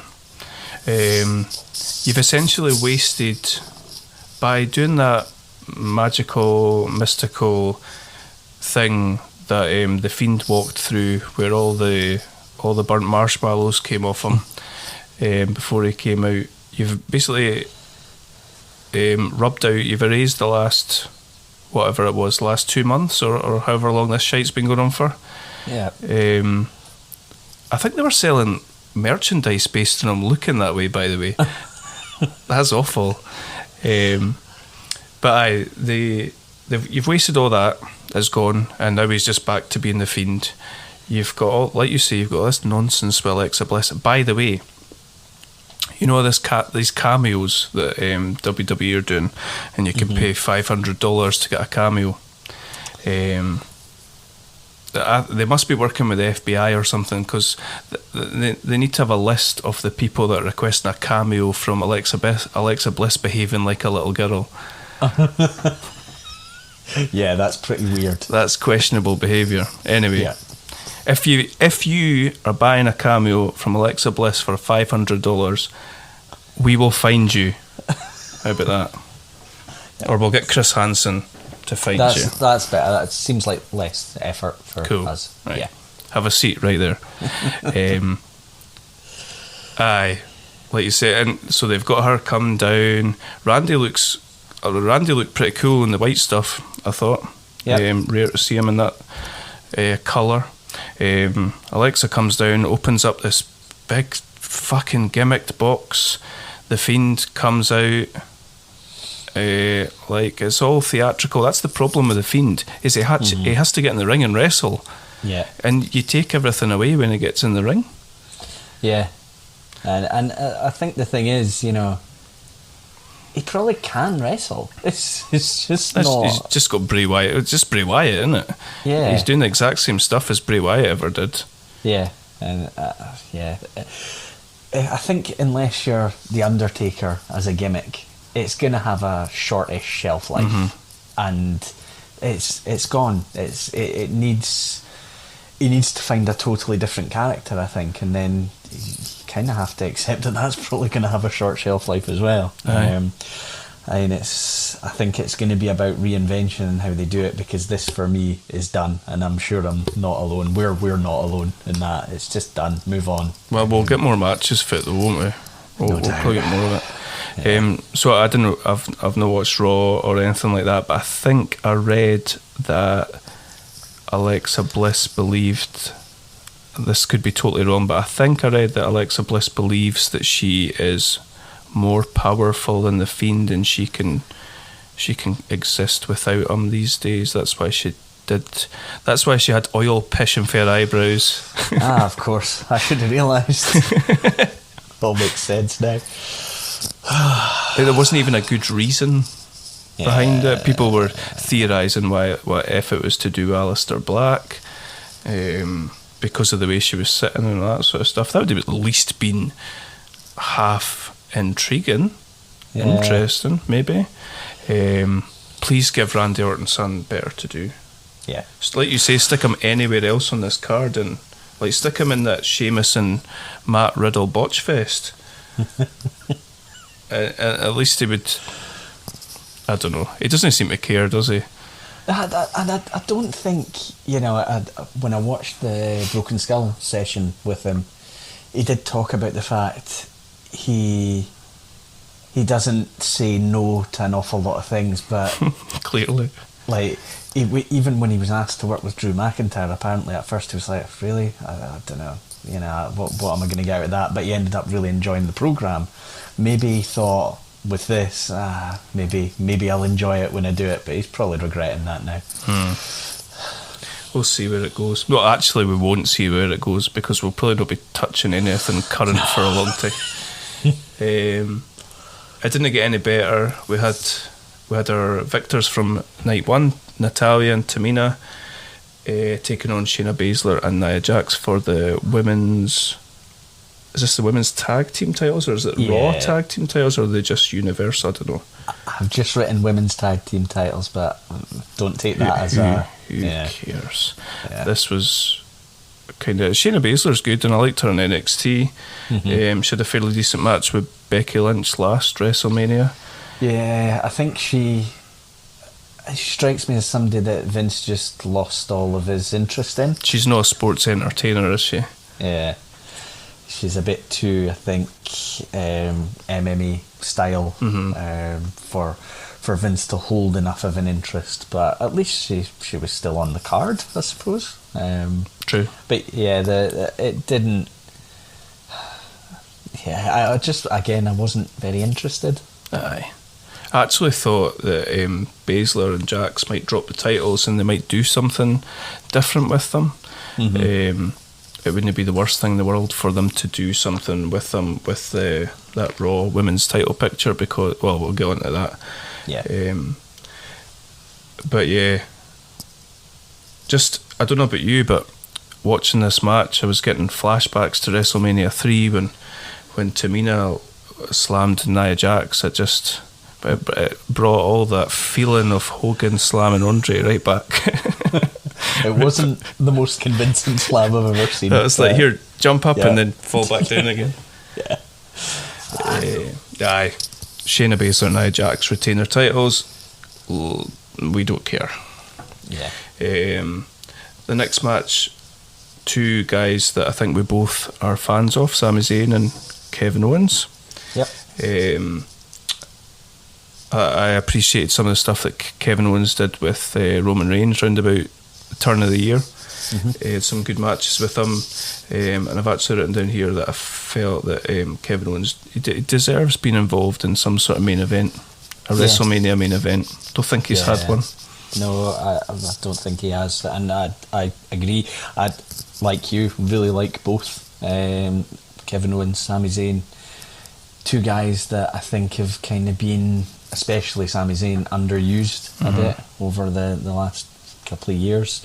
And I had to catch up in the story a little bit by watching the package at the start, and it was quite good. It was a good package. It showed, I knew from the last pay-per-view that Sami Zayn had the camera crew and was thinking there was a conspiracy against him and all that, and then seeing what I more needed to see is how Owens kind of fitted into that, and it explained that, because I knew going in that they'd been friends and things like that. They've got a backstory, yeah, and it just sort of brought that back into my mind, which was good. And I quite like the story, and I like the character Sami Zayn's playing.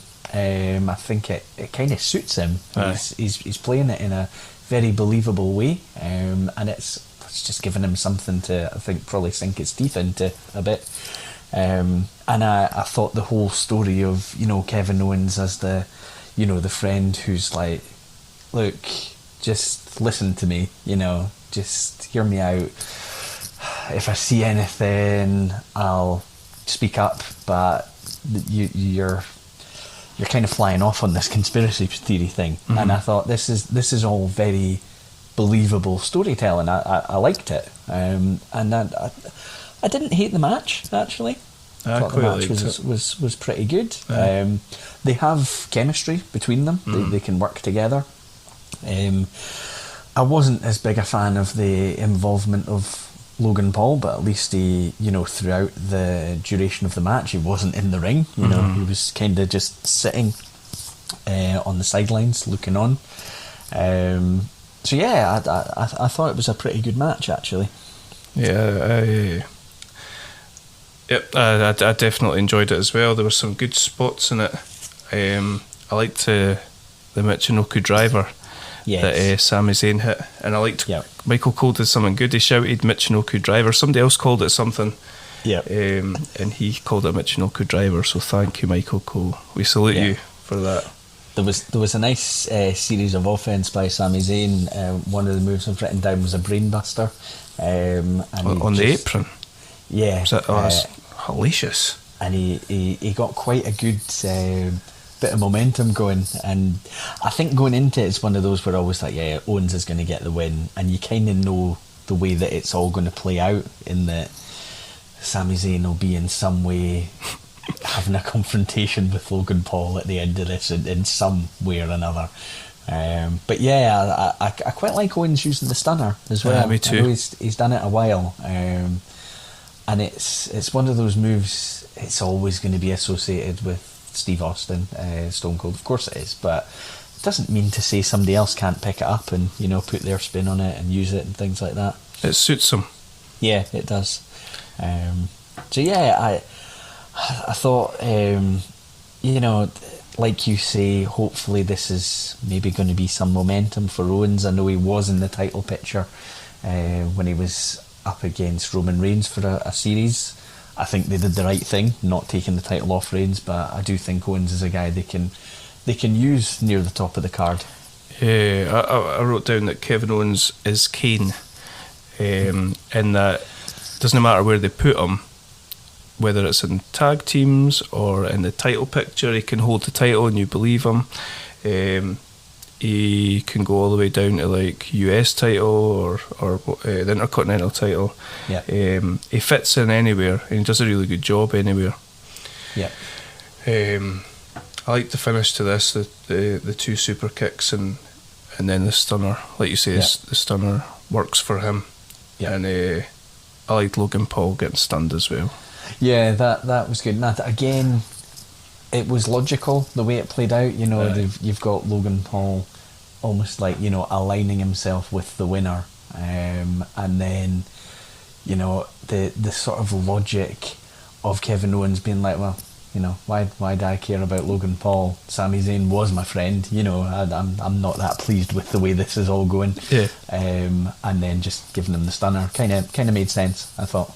Agreed. I liked it. In the back we get the RVD, Riddle and Great Khali segment that we've all been fiending for. I actually found that genuinely funny. I can't even remember what they were talking about, but was he talking about you should open a giant store with giant toilets and giant scooters, bro? Yeah. I like this. I take it you're not a big fan of this. Do you know, I just... It's fine for what it is. You know, it's not taking itself seriously. I just worry a little bit from Riddle's point of view that this is the character he's stuck with it now. Yeah. And I don't know that Vince will ever be able to see past it.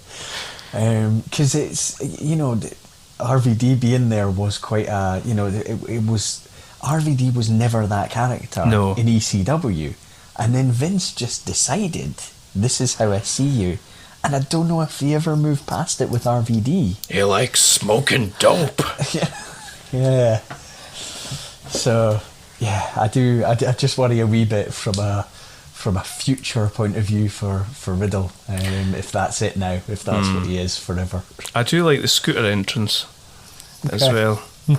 He amuses me. He clearly seems to be enjoying himself. Yeah, and he comes across as he has got a good balance of coming across as somebody who doesn't take things too seriously, but does in the ring, which is good, because that's a good balance to have, because you need to be seen as taking things seriously in the ring. You know who we're describing, Adam? Who's that? Come on, Kurt Angle. Ah, yeah, okay. Former shoot fighter turned sports entertainer. You're going to keep pushing this one on there. Good at comedy backstage, intense in the ring. Come on. Anyway, let's talk about the match. I know that you didn't like it.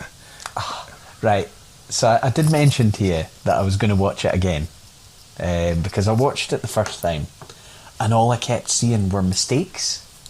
And I've heard, like, Bruce Pritchard will say, you know, live TV, there's no such thing as a mistake. If that happens, it's because it was meant to happen, you know. And that's fine, I get it, because... What sort of reason is that? That doesn't make sense. I think what he's kind of getting at is a lot of wrestling is positioned as almost like a synchronised, you know, dance routine or something like that. Choreography, aye. Yeah, and when you're in a fight with somebody, not everything's going to go off perfectly. You know, not every move is going to be executed exactly the same way every time, things like that. And I get that. This is fake fighting, though. Yeah, and there were a couple of...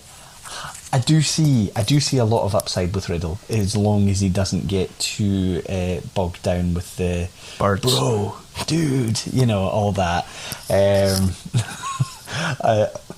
I do think there's a potential absolute superstar in there, and like Kurt Angle a bit. And I just want to keep that kind of comparison down a bit, because Kurt Angle is A drug addict. He didn't make our top 5, but I would have had him in the conversation if I'd been doing a 10.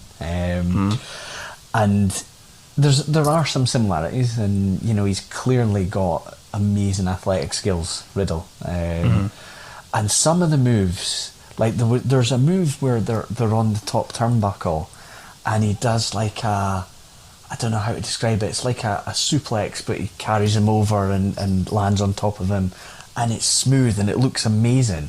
It's like a Spanish fly, but a belly to belly. Like he landed on top of him. And he's obviously, I think from what the announcers were saying, got a bit of a moniker for being innovative. Like you'll kind of create moves and things like that. And that, I think, was an example of just something that I've probably seen similar things, but you hadn't seen that before, and it looked great. The worry I had was that there were just a few spots that didn't look right, and there's obviously, I think the one people would have picked up on was the one where Sheamus was going to, I don't know what his move's called, where he kind of had Riddle up on the top turnbuckle, and he was going to do some sort of slam or something like that onto him from the top rope.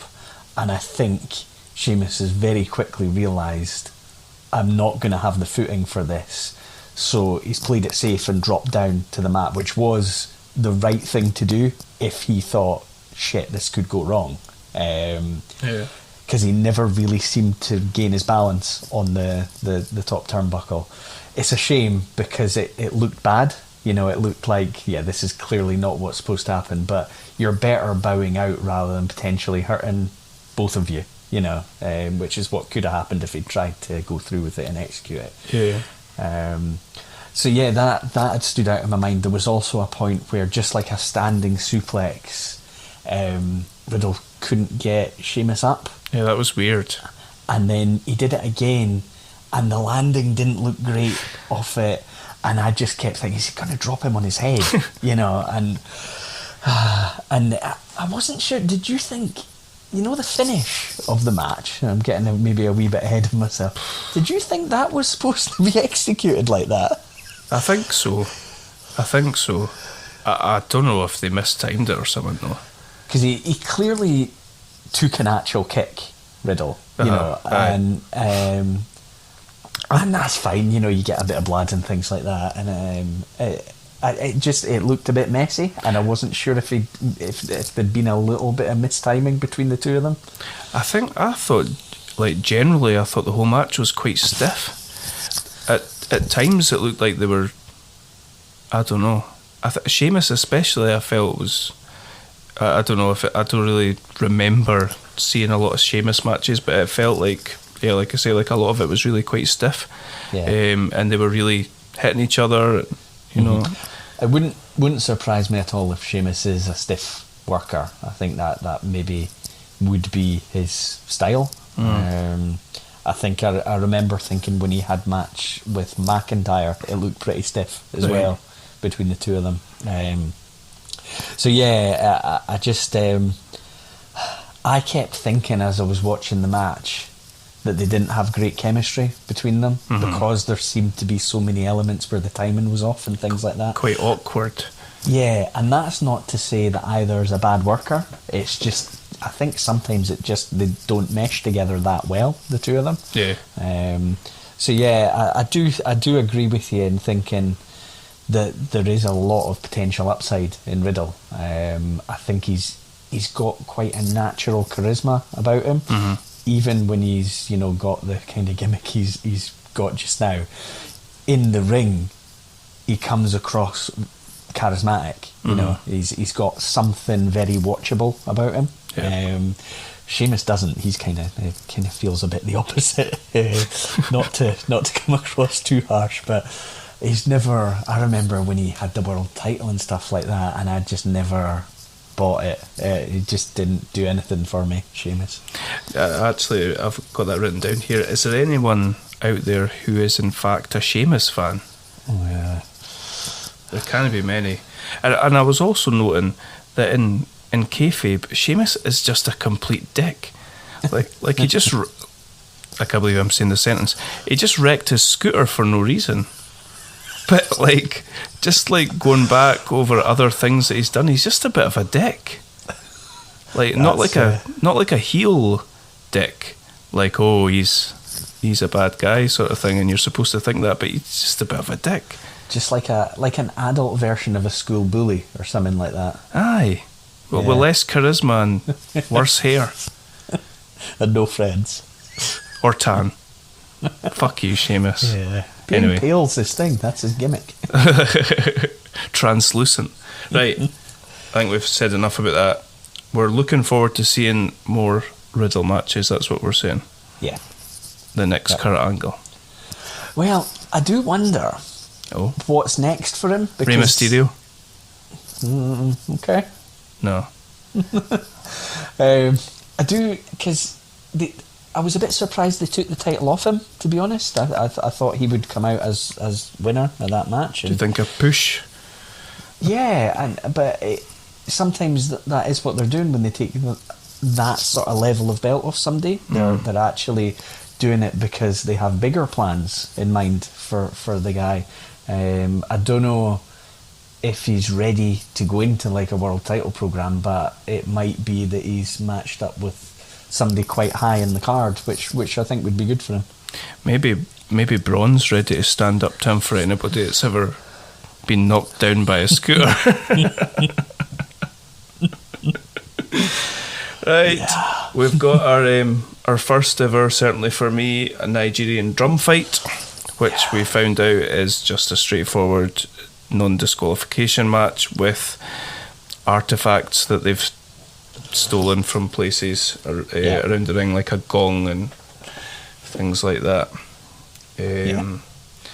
I have my first note about this, because again I'm watching the build. There's obviously, I've heard it in the past said that there's all these words that Vince doesn't want said on air, and you're not supposed to say hospital, you're supposed to say medical facility. I'm listening to Big E, who says the words all in the build, as I laid up in a medical facility. He just sounded like an idiot. But anyway, that's beside the point. It's just something I noticed, and I obviously took the effort to write it down because it just sounded stupid. I noticed that, saying that, I noticed Michael Cole saying fans quite a lot. And I thought they weren't supposed to say fans. I thought they were supposed to refer to them as the WWE Universe. But yeah, I think that's right. This at least had some semblance of a build. Like I wasn't entirely intrigued by it, but it at least had a bit of a build. Apollo Crews has watched Blood Diamond and started speaking like DiCaprio's character.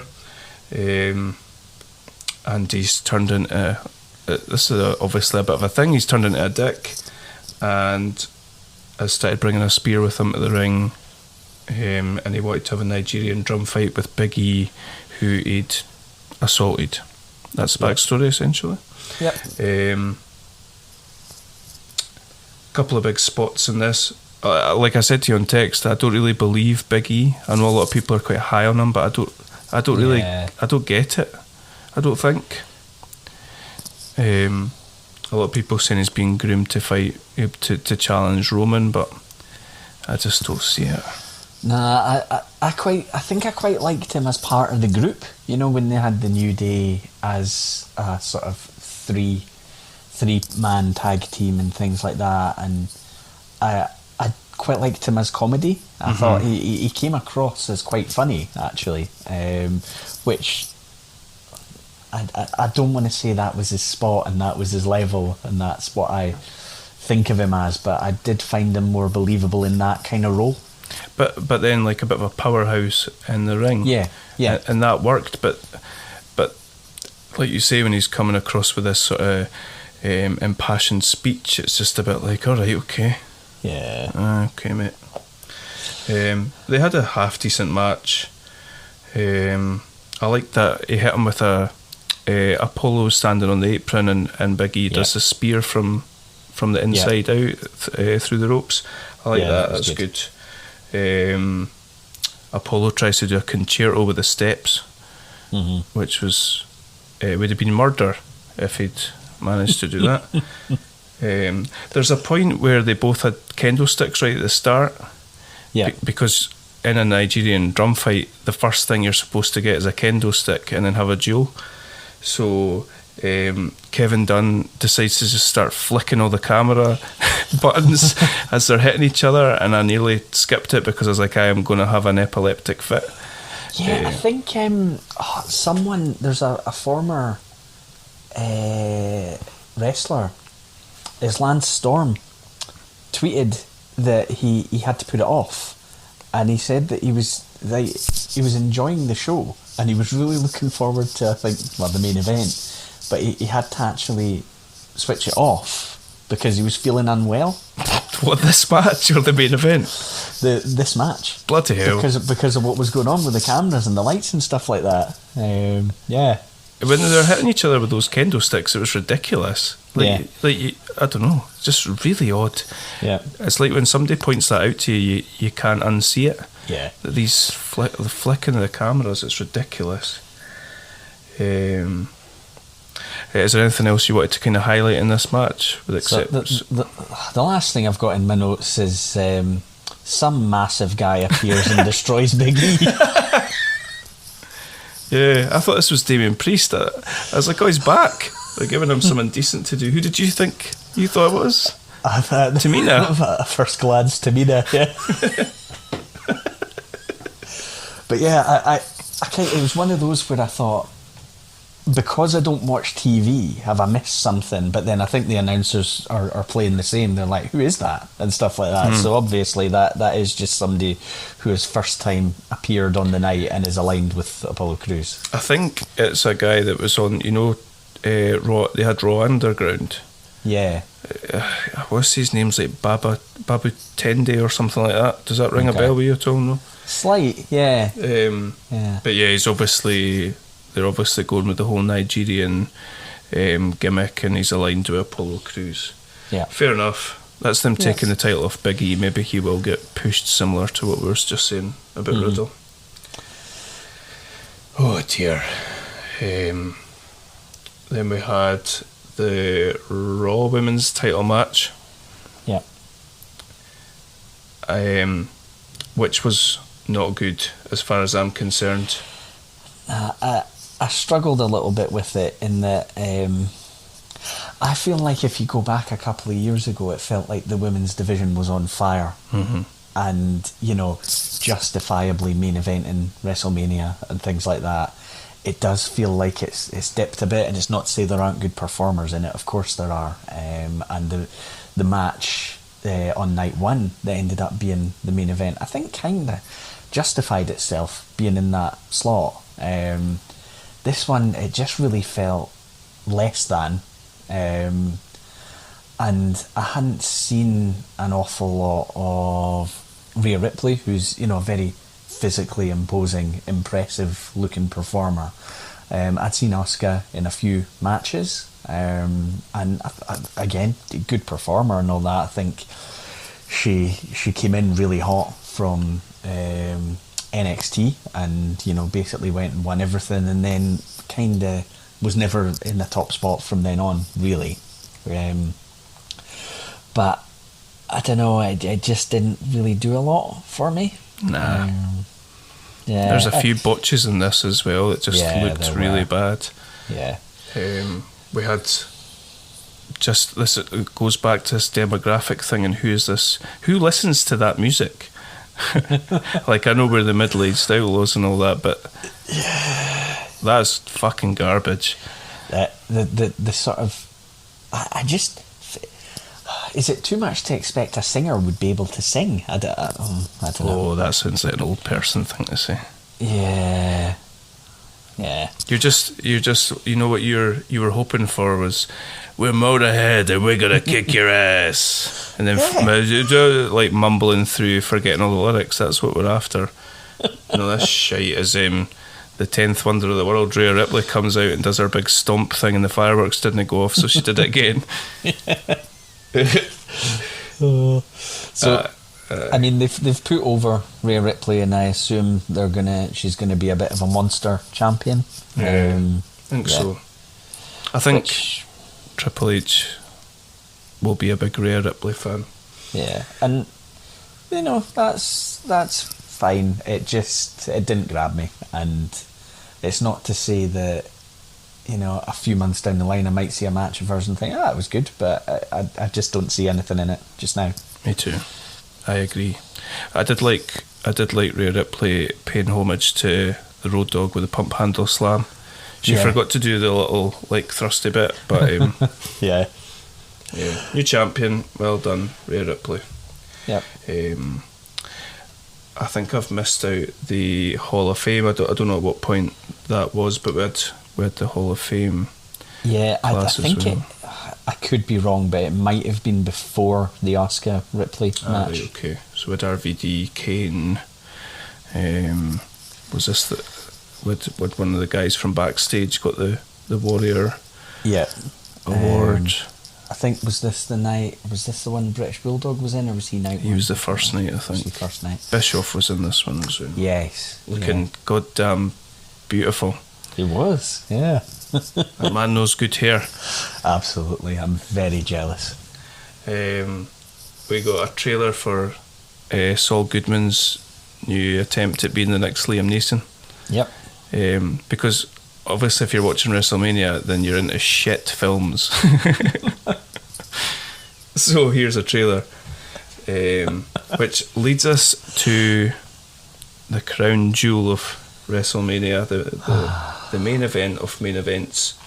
Roman Reigns, the champion, versus the Royal Rumble winner Edge, versus Daniel Bryan in a triple threat match.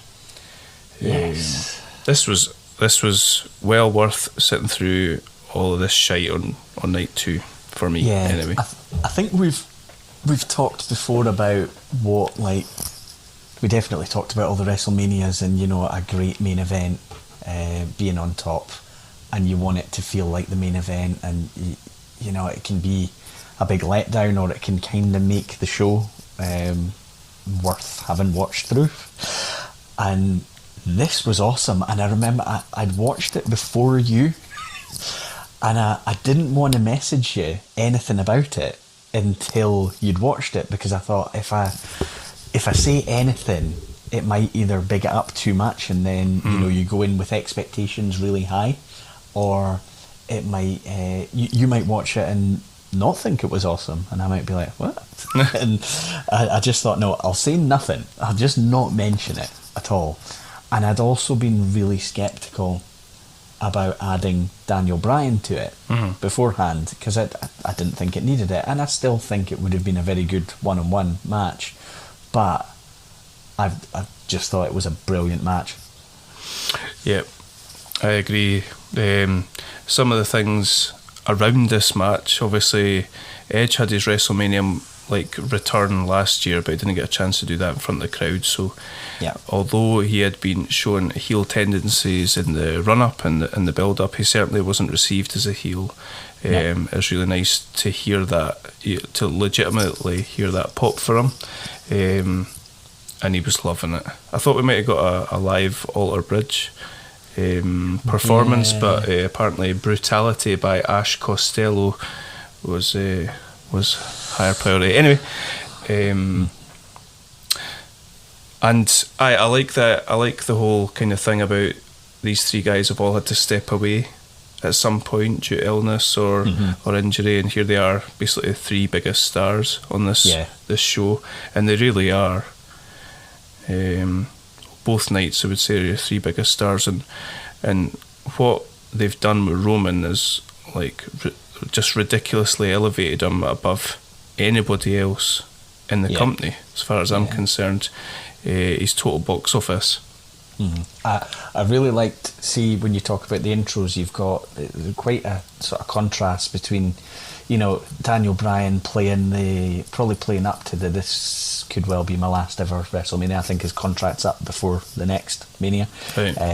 And, you know, he got some of his yes chants and all that, but he was playing the I am very happy to be here. And then you got Edge coming out to a really good pop from the crowd, but he is the hyper intense Edge. And there's this element about Roman Reigns now, who I wasn't sure this would all work, you know, even turning him heel. I didn't have the confidence that he could get over massively, but there's this sort of calm, quiet confidence about him now. And even just on the intro and the walking down, he played it so perfectly. And he's, you know, clearly full of belief that I deserve to be here. I deserve to be on top. I am the man. And it just comes across. And it's like this new confidence. It's really impressive to see.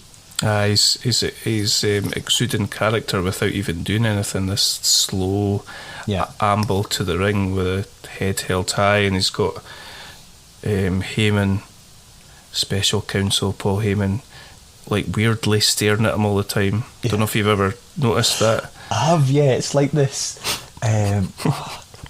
this almost adulation look. It's quite something, actually, because I don't even really remember him doing that with Lesnar. No, it was a far more, you know, he's my buddy type dynamic with Lesnar.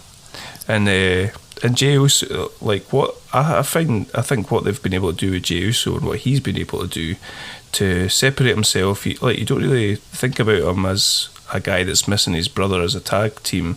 I think they've done a really good job with him, and he's like that dastardly pain in the ass that won't stop appearing.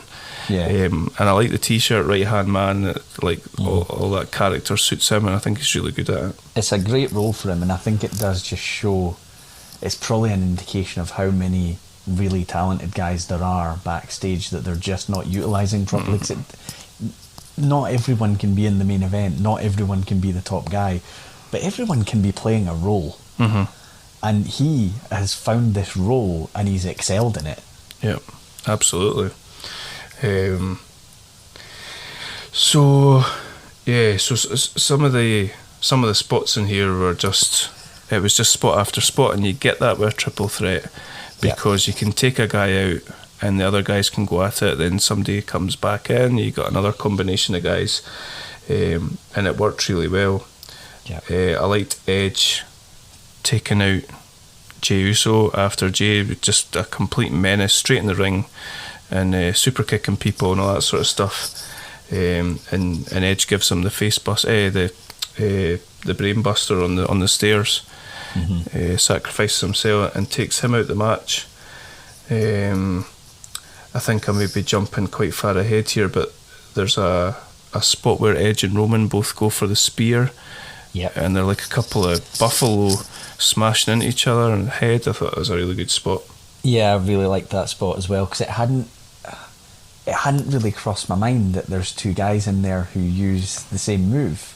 And then when it happened, because I think they'd both individually done spears or gone for spears in the match, so it all made sense. And it was good because I hadn't seen that before. I thought that was a good thing for them to put in. And everyone got their chance to have their period of offense and things like that, but they didn't do too much of the all three guys in the ring at the same time. And I thought that was good because it almost one gets in the way of the other and things become illogical, and you end up thinking, well, why is that guy just taking a breather just now? They had it logical where there would be a big spot, either at times by Jey Uso taking somebody out or somebody's taken out on the outside and they're not going to play a part for a little while. I just thought it was really logically done. Yep, no, agreed.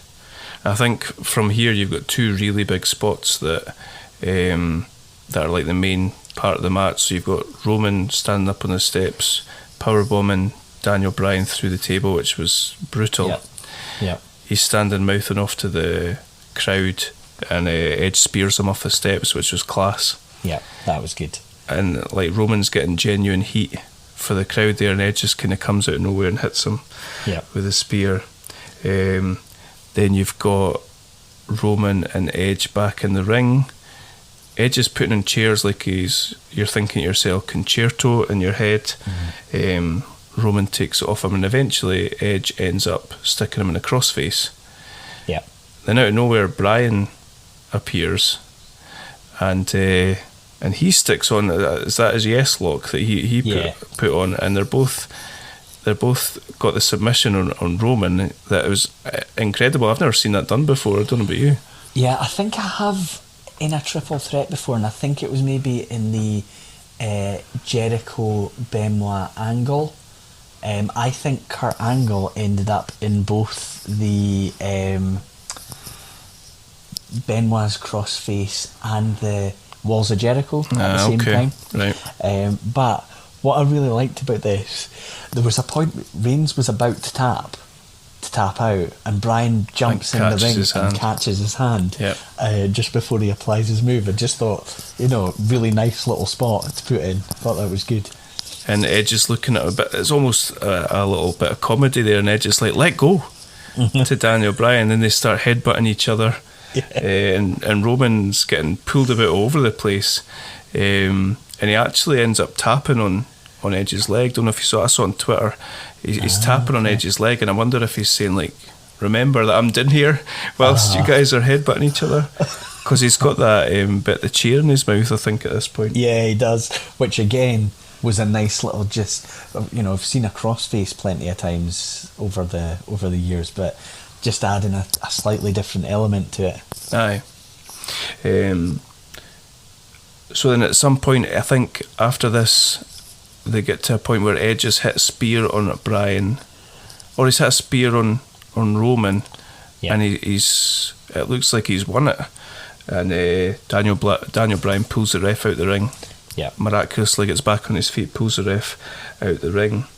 Edge goes absolutely bananas with a chair. Yep. And he sets Roman up for the one-man concerto. Yeah.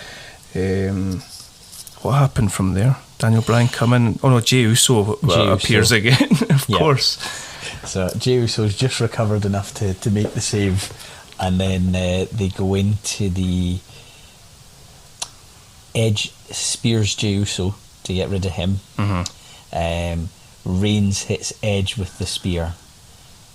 Reigns then does the concerto on Edge, and does he do one on Daniel Bryan? Does one on Bryan as well. Yeah. Bryan's doing this crazy convulsing thing with his legs. Yeah, it's horrible. Yeah, kind of maybe overselling it a wee bit. And then I really liked the way they did the pin. Actually. Oh, me too. Aye. I just thought, you've got your guy.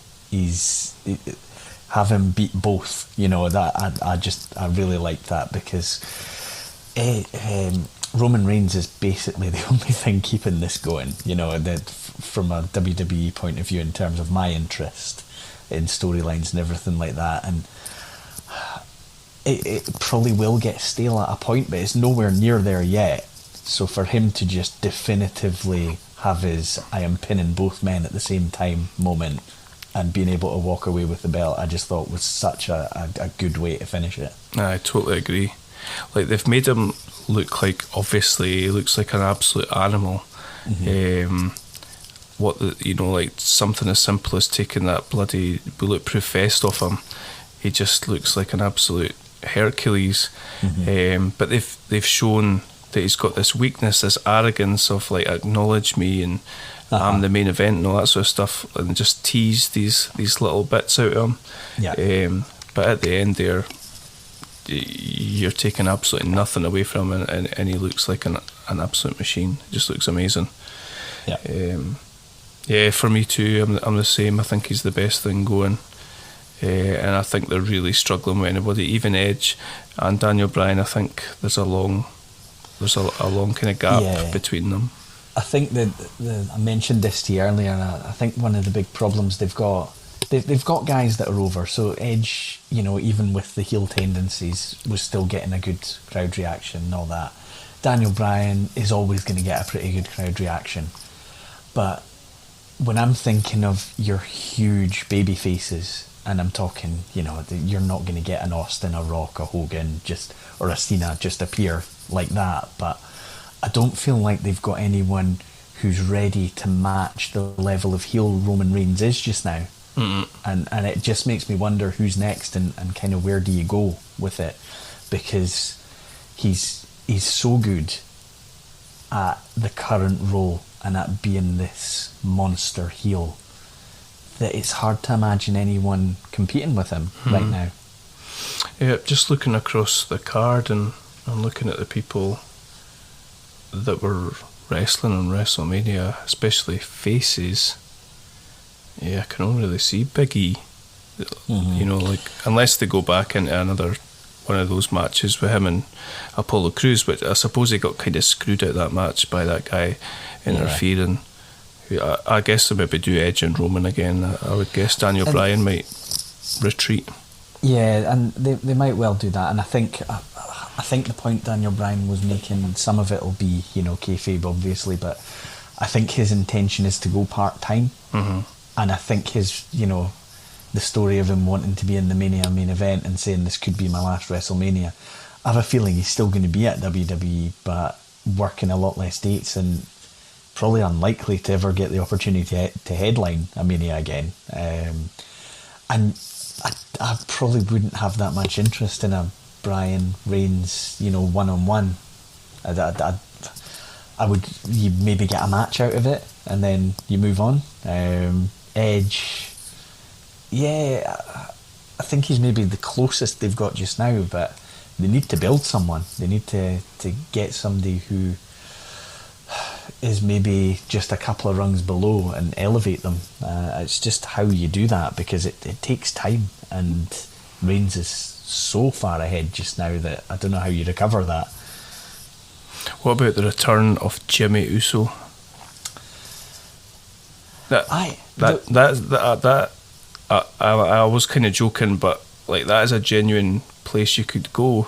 Yeah, I half expected him to have some sort of involvement in this match. It was early on when I was like, okay, so we've seen Jay, right, and Jay is obviously going to be very involved in this match, but Jimmy is kind of, I assume he's legit injured. I think he has been. I think he's either close to coming. I think I've read that he's close to coming back. Who knows?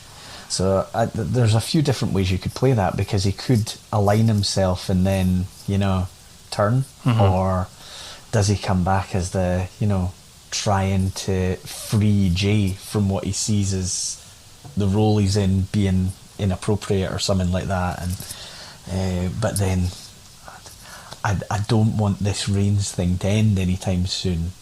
So does he have to, you know, fight the other brother to get him over to his side, maybe, and maybe you fill a bit of time doing that. But everything I can think of is a bit like that. It's a bit of a fill-in, because nobody seems ready. Like you couldn't right now. You would have to say Roman Reigns would be in next year's Mania main event, but who would the opponent be? There's no real. What about somebody that was the NXT champion that just dropped the belt? Well, I would be interested in that. I don't know if Vince would be. I don't know. I always really liked Finn Balor, and it was a shame when it felt like it you know, he just got to the top and then he got hurt, and he's never really been positioned up there again. If I was him, I wouldn't want to leave NXT. I'd just be thinking that whatever they do with me, they'll mess it up. He's done a good job of reinventing himself. I don't know if you've seen much of him in NXT, but he's done quite a good job of, you know, like, taking away some of these kind of more sort of PG elements that they'd turned him into, and given himself a bit more of a rough edge. I think it would be a good programme. I'm just not sure they would go for it. Maybe, but I don't think they would do it in a satisfying way. I think it'd probably be like, a few weeks of build and then one match and then that's it. But you never know. It needs someone to step up. And yeah, it's just I think we're kind of in similar places right now where there's Roman Reigns has been excellent, and I've actually really enjoyed his storylines. I think his storylines have been good. But there's kind of nothing right now that makes me want to watch the next event. Because there were some good matches and I'd love to see them push someone like Cesaro, but Roman Reigns is on top. And then there's Bobby Lashley on the other show, who, if they give him a good run as champion, you know, legit, there's interest there. But there's really not a lot else. And there's really no. I'm just looking at, what about Omos? Omos versus Roman Reigns, WrestleMania 38. Book it. Book it now. You might not be far off on that, but what about Cesaro? If they don't go with a Seth series, and they might do that. It probably seem premature. I would like it to get there, but I'd like a Seth series first. And I think that's a long bit part of how you get him there. I'm a huge Cesaro fan, but I'm looking at it right now, it would seem too big a leap to me. They're in a really crap situation, just simply because, like you say, they don't really take the time to build people. They're more likely just to throw Cesaro in there and he'll be back fighting for the US title or something like that in a few months. Yeah. We'll see. Yeah. Overall, what sort of, on a scale of 0 to 10, would you give WrestleMania 37? See, when I look through the matches, right, I do wonder, have I been overly harsh? Because I didn't hate Lashley McIntyre. I liked Cesaro Rollins. I thought Banks and Belair was good. Kevin Owens, Sami Zayn, I enjoyed. Main event was great. So maybe a 5 out of 10. Yeah, that's where I am. 5, maybe a 6. If Tamina had got that slam just a wee bit higher. Yeah, I mean, it wasn't great. A lot of it felt like a bit of a chore, but what was good was very good, actually. Yeah, I agree. And I would have, admittedly, I would have skipped a lot of this if I'd just been watching it for entertainment purposes, and not being a martyr, so that we could talk about it here. So that was our big build to WrestleMania 37. I don't think we'll be doing any more current stuff anytime soon, will we? The appetite's not there, so we don't want to, depress anyone that's listening too much. So we'll try and find a few things to be we can be a bit more upbeat about, I think. Beautiful. I love it. So, with that in mind, for our next assignment, we're going a little bit different. We're stepping away from the squared circle, and we are going to the multiplex. We're going to watch some movies. So we are going to do our top 5 movies starring or co-starring wrestlers. Yeah, I think they have to be at least, prominent in the cast. It can't just be a cameo. Yep. But yeah, this is quite exciting, actually, because there's some films out there that, you've obviously got The Rock's been in loads of films now. You've got Cena starting to go into films, but there's some older ones as well. And as things like, I'll just throw a name out there that I'm going to watch, The Princess Bride, which Andre the Giant is featured heavily in. And I remember seeing it years and years ago and actually thinking it was a really good film. And I'm almost like giving myself an excuse to go back and watch that again. And then there's all these other films that I haven't actually seen, but I know they star a wrestler, and I'm thinking, perfect excuse to give it a watch. Absolutely. There's some good ones, like you say. I was thinking that about The Princess Bride as well. I've never seen it, so it's a good excuse to give it a watch. Yeah. So we'll have some rules, like you say. It can be a cameo. It either needs to have a wrestler co-starring or starring in it, or be centred around wrestling. Yeah. Is that fair? And I think the other rule we talked about was in terms of certainly the star, you could only pick one of their films. Yeah, so, that's right. I don't think we were actually in a position where we were thinking, I'll just pick all the Rock's films anyway. But we thought we'll limit it in that way, and that'll give us a little bit of variety in terms of what we're talking about. Yeah, I thought that really scuppered me because I immediately went to The Running Man and Predator, but I watched The Running Man and Jesse Ventura's in it for like, I don't know, it must be a maximum 2 minutes of screen time or something like that.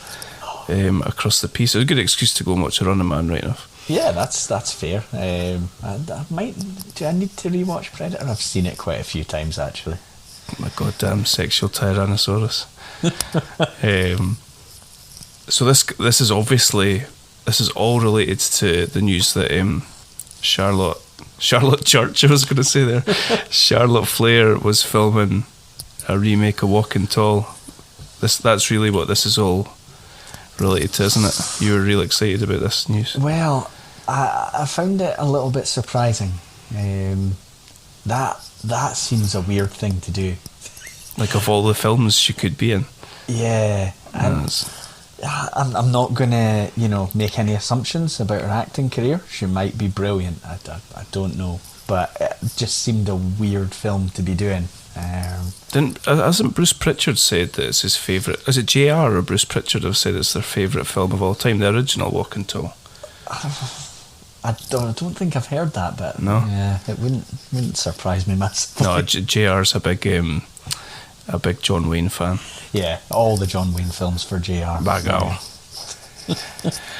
Well, we shall look forward to that in a couple of weeks. Until then, we'll be sat in front of the TV watching mediocre wrestling movies.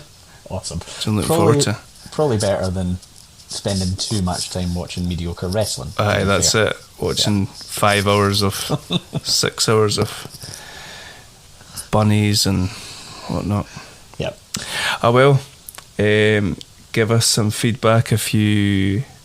I'm sure you had different views from us, but give us your views. Give us a hit up on Twitter and Instagram. We're at Outlaws Pod on both. I've been getting quite angry with my Twitter fingers recently about this whole watching of WrestleMania. So give us a shout, and we will be back in 2 weeks' time to talk about our top 5 movies starring wrestlers. Until then, stay safe, and we shall see you for episode 11. Cheers, Adam. Cheers.